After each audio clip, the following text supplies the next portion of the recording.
హరి ఓం everyone. పూర్వకాలంలో అనేవారు తాటాకుల చెప్పులకి కుందేలు బెదరు అనేవారు. ఇవాళ అంతా తోటమాల వచ్చి అన్నీ శుభ్రం చేశారు.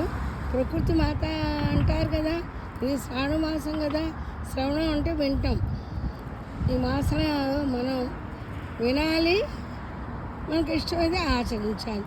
పూర్వకాలంలో పెళ్ళిళ్ళు అంటే తాటాకు పందిళ్ళు వేసేవారు. ఇక ఎండిపోతే తాటాకు ఇలా ఉంటుంది, ఏదైనా పచ్చని తాటాకు ఇది వేసేవారు అన్నమాట.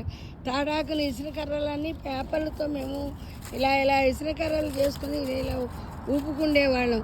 ఆ రోజులన్నీ చిన్ననాటి విషయాలన్నీ గుర్తుకొస్తున్నాయి. ఇప్పుడు ఏముంది, పెళ్ళిళ్ళు అంటే షామిన.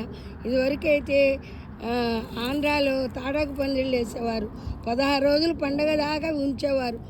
అందరూ అక్కడ ఎండాకాలం కదా, అబ్బా చల్లగా ఉంది, తాటాకు పందిళ్ళు చల్లగా ఉన్నాయి. శ్రీరామనవమికి కూడా 9 రోజులు తాటాకు పందిళ్ళతోటి ఉత్సవాలు చేసేవారు. ఇప్పుడు షామియాలు. ఆ రోజులు బాగున్నాయా, ఈ రోజులు బాగున్నాయా? ఇవన్నీ చూస్తుంటే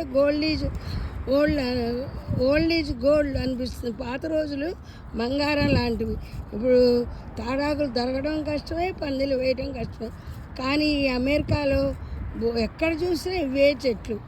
ఉంటాం. మీ శ్రీదేవి. హరి ఓం.